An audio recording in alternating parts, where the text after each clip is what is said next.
Student, पिछले video में हमने आप लोगों को factor affecting rate of reaction दिखाया था।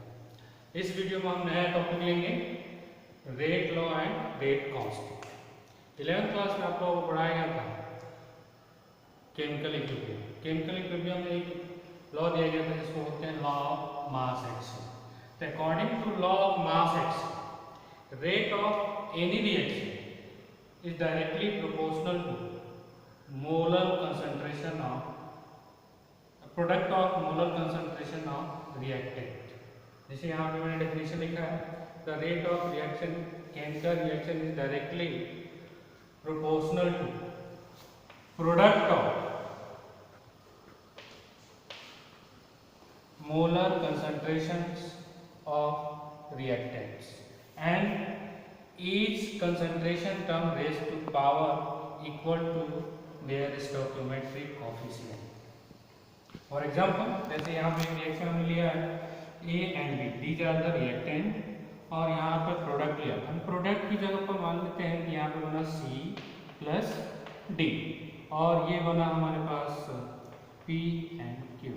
तो P एंड Q प्रोडक्ट के स्टोइकियोमेट्रिक कोफिशिएंट है। यहाँ पर A का स्टोइकियोमेट्रिक कोफिशिएंट A है, B का स्टोइकियोमेट्रिक कोफिशिएंट B है। तो इस इक्वेशंस के लिए, केमिकल इक्वेशंस के लिए, इस लॉ के अकॉर्डिंग जो रेट होगा, तो rate will be directly proportional to product of molar concentration of A and molar concentration of B।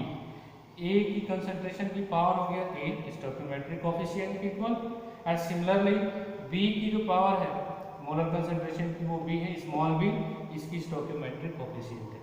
तो इसके according rate is directly proportional to product of molar concentration of each reactant and each concentration term raised to some power which is equal to stoichiometric coefficient. Similarly आगे देखिए, अब इस proportionality को हटाकर हम यहाँ पे प्रोपोर्शनैलिटी साइन लगा कांस्टेंट लगाते हैं जिसको हम k से डिनोट करते हैं। This k is known as rate constant या इसी को हम बोलते हैं velocity constant, because rate of reaction या वेलोसिटी ऑफ रिएक्शन। अगर ईच रिएक्टेंट जो है 1 मोल पर लीटर हो तो जो कंसंट्रेशन जो होगा, अब रेट कांस्टेंट जो होगा वो रेट के इक्वल होगा।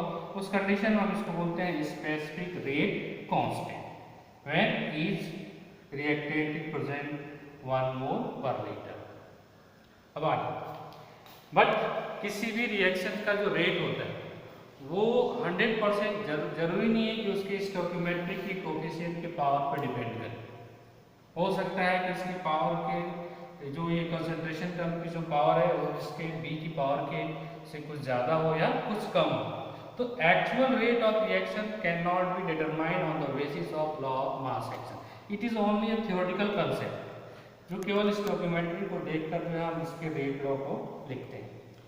तो इसकी एक्चुअल वैल्यू को डिफाइन करने के लिए हमें दूसरा एक लॉ दिया गया जिसको बोलते हैं रेट लॉ इक्वेशन या rate law expression. Rate law expression जो होता है एक एक्सपेरिमेंटली कैलकुलेटेड इक्वेशन है और इस इक्वेशन के बेस पे सेम रिएक्शंस को अगर हम लिखें तो rate of this reaction will be equal to k product of molar concentration of A and B, और इन कंसंट्रेशन टर्म्स की पावर जो है यहाँ पर दिया हुआ x एंड y।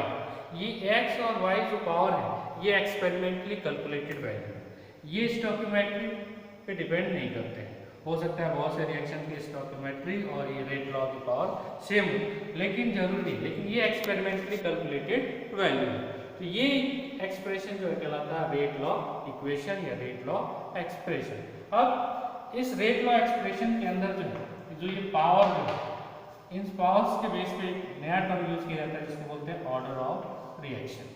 यानी कि order of reaction is defined as the sum of exponent terms in a rate law equation is known as order of reaction.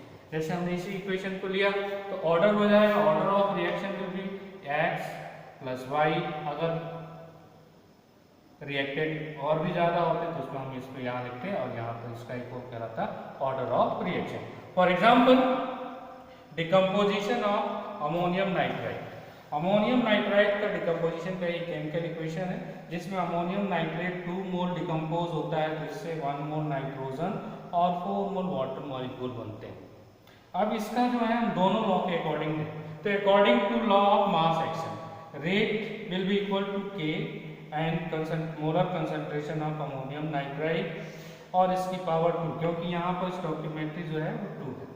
इसी को अगर हम लिखें रेट लॉ के टर्म्स में, तो रेट लॉ एक्सप्रेशन के according rate of reaction will be equal to k concentration of ammonium nitride. यहाँ पर हमने पावर लिया है 1 को हम जनरली लिखते नहीं है, यहाँ पर 2 है और यहाँ पर 1 है। इट मीन्स कि actual rate of reaction depends on the molar concentration of ammonium nitride और इसकी फर्स्ट पावर पर डिपेंड करता है। तो ये पावर जो है इसका कहलाएगा order of reactions. Secondly photosynthesis of HCl, hydrogen gas और क्लोरीन गैस जब सनलाइट के प्रेजेंस में कंबाइन करते हैं तो हाइड्रोजन क्लोराइड बनता है। This reaction is known as photosynthesis reaction. अब इस रिएक्शंस का देखें तो according to law of mass action rate will be given as rate constant, molar concentration of hydrogen and molar concentration of product. इनकी stoichiometry 1 है तो यहाँ भी 1 हो गया, यहाँ पर भी 1 हो गया। इट मीन्स अब दूसरा इसी का जो एक्चुअल रेट है वो रेट लॉ के इक्वेशन के टर्म्स में दें तो rate of reaction does not depends upon the molar concentration of hydrogen and chlorine, क्योंकि कंसंट्रेशन कितना होगा, अगर ये सनलाइट नहीं होगी तो रिएक्शंस नहीं होगी। कंसंट्रेशन पे डिपेंड ये रिएक्शंस नहीं करता, यानी कि जो रेट है वो इसकी पावर को हम यहाँ पर क्या लिख रहे हैं 0 का मतलब किसी भी टर्म्स का अगर पावर हम 0 रखते हैं तो इसकी वैल्यू क्या रहती है, नेगलेक्ट कर लेते हैं, 1 ले लेते हैं, तो order will be equal to 0। Similarly decomposition of nitrogen pentoxide, nitrogen pentoxide decompose to form nitrogen dioxide and oxygen. ये इसकी स्टोइकियोमेट्री है इस रिएक्शंस की। अब इस रिएक्शंस के लिए रेट लॉ और rate law of mass action में देखिए difference. According to law of mass action इसमें जो रेट होगा k rate constant, molar concentration of nitrogen pentoxide और इसकी पावर होगी 2। But actual rate of reaction according to law rate law equation rate will be equal to k molar concentration और इसकी power 1, यानी कि ये भी क्या कहलाएगा फर्स्ट ऑर्डर रिएक्शन। सिमिलरली तीसरा नेक्स्ट एग्जांपल लेते हैं, combination of carbon monoxide and chlorine gas. Carbon monoxide और क्लोरीन गैस कंबाइन होकर फॉस्फीन बनाते हैं और इस फॉस्फीन गैस के लिए लॉ रेट लॉ इक्वेशन के बेस पे रेट जो देंगे molar concentration of carbon monoxide इसकी पावर 2, क्लोरीन इसकी मोलर कंसंट्रेशन और इसकी पावर लेंगे 1/2, यानी कि इसकी पावर का हाफ और इसकी पावर का 2। ये जो है एक्चुअल रेट को डिफाइन करता है कि यहाँ पर जो ऑर्डर होगा रिएक्शंस का 2 + हाफ, यानी कि ये 2.5 ऑर्डर ऑफ रिएक्शंस। पॉज करें। Now characteristics of order of reactions. यहाँ पर मैंने कुछ कैरेक्टरिस्टिक दिए हैं। पहला जैसे डेफिनेशन दिया गया कि it is equal to sum of powers of concentration terms in rate law equations. दूसरा it is experimentally determined value, किसी भी रिएक्शन का जो ऑर्डर होता है वो रेट लॉ से डिफाइन किया जाता है और ये एक्सपेरिमेंटली डिटरमाइंड वैल्यू है। थर्ड पॉइंट इट में है 0 होल नंबर यानी कि 1 2 3 एंड सो ऑन और फ्रैक्शनल वैल्यूज, यानी कि किसी भी रिएक्शन का ऑर्डर 0 हो सकता है, 1 2 3 हो सकता है या 1.5 0.5 2.5 हो सकता है। उसके बाद आते हैं characteristics of rate constant. Rate constant तो value of rate constant depend upon temperature of reaction. एक पार्टिकुलर रिएक्शंस के लिए, जैसे यहाँ पर मैंने एक रिएक्शन लिया A और यहाँ से बना प्रोडक्ट B, अगर हमने टेम्परेचर यहाँ पे लिया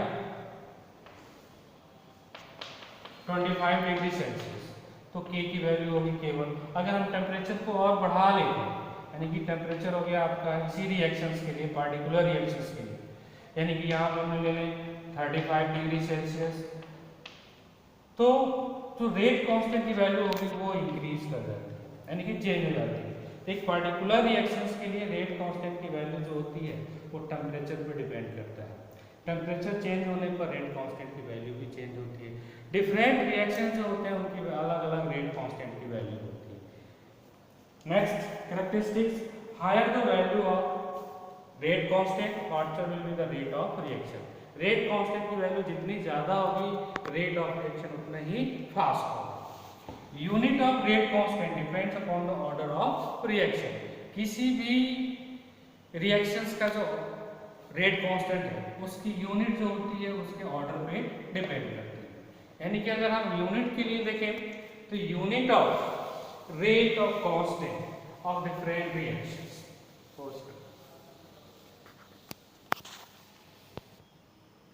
नाउ यूनिट्स ऑफ के, डिफरेंट ऑर्डर ऑफ रिएक्शन है डिफरेंट वैल्यू ऑफ के। तो अलग अलग ऑर्डर ऑफ रिएक्शंस की भी उनके लिए रेट कांस्टेंट की वैल्यू निकालते हैं। जैसे हम यहाँ पे लेते हैं जीरो ऑर्डर रिएक्शन, तो जीरो ऑर्डर रिएक्शन वो रिएक्शन होती है जिसका रेट जो है उसकी कंसंट्रेशन पर डिपेंड नहीं करता। ये एक हाइपोथेटिकल में जैसे यहाँ पर रिएक्टेंट ये हो गया और इससे प्रोडक्ट हुआ, तो यहाँ पर हमने रिएक्टेंट लिया है ए। अब अगर ये जीरो ऑर्डर रिएक्शन है तो इसका रेट लॉ एक्सप्रेशन के according rate will be equal to K rate constant and molar concentration of A और इसकी पावर 0। अब हम इस कांस्टेंट की यूनिट निकालते हैं। तो रेट की जो यूनिट होती है मोल पर litre upon time, rate constant, और इसकी ये मोलर कंसंट्रेशन इसकी पावर 0 है तो इसकी वैल्यू हो जाएगी 1। यानी कि जीरो ऑर्डर रिएक्शंस के लिए यूनिट ऑफ के विल बी इक्वल टू मोल पर litre time inverse. Similarly for first order reaction, अगर इसी रिएक्शन को हम फर्स्ट ऑर्डर मान लें तो रेट लॉ एक्सप्रेशन के according rate of reaction will be equal to rate constant and molar concentration of A. यहाँ पर इसकी पावर 1 है तो यहाँ पर मोल पर लीटर अपॉन टाइम रेट की यूनिट हो गई, कंसंट्रेशन यहाँ पर मोल पर लीटर में होगा और रेट कांस्टेंट की होगी के। तो के की हम यूनिट निकालें यानी कि मोल पर लीटर कैंसिल आउट हो जाएगा, तो यहाँ पर यूनिट बचेगा आपका टाइम इनवर्स। यानी कि फर्स्ट ऑर्डर रिएक्शन की जो यूनिट होगी वो होगी time inverse. Similarly second order reactions के लिए रेट जो होगा इसकी पावर कितनी हो जाएगी 2। जब पावर 2 होगा तो जो कंसंट्रेशन का मोल पर लीटर इसकी पावर हो जाएगी 2। यहाँ से हम चेंज कर कैंसिल आउट करें तो unit of rate constant will be equal to mole inverse litre and time inverse. यानी कि डिफरेंट ऑर्डर्स के लिए रेट कांस्टेंट की जो वैल्यू है वो अलग, जीरो ऑर्डर के लिए अलग, फर्स्ट ऑर्डर के लिए अलग, सेकेंड ऑर्डर के लिए अलग। अब हम किसी भी ऑर्डर के रिएक्शंस की निकालें, सपोज कीजिए वो रिएक्शन जो है एन ऑर्डर रिएक्शंस है, तो एन ऑर्डर रिएक्शंस का ऑर्डर हमें फाइंड आउट करने के लिए एक शॉर्टकट यूज करते हैं यानी कि मोल पर लीटर और इसकी पावर हम लेंगे 1 माइनस एन और इधर टाइम इनवर्स। यहाँ पर एन क्या हो ऑर्डर ऑफ रिएक्शन। इस फॉर्मूले से हम किसी भी रिएक्शंस का अगर ऑर्डर पता है तो रेट कांस्टेंट की वैल्यू हम फाइंड आउट कर सकते हैं। Okay, thank you.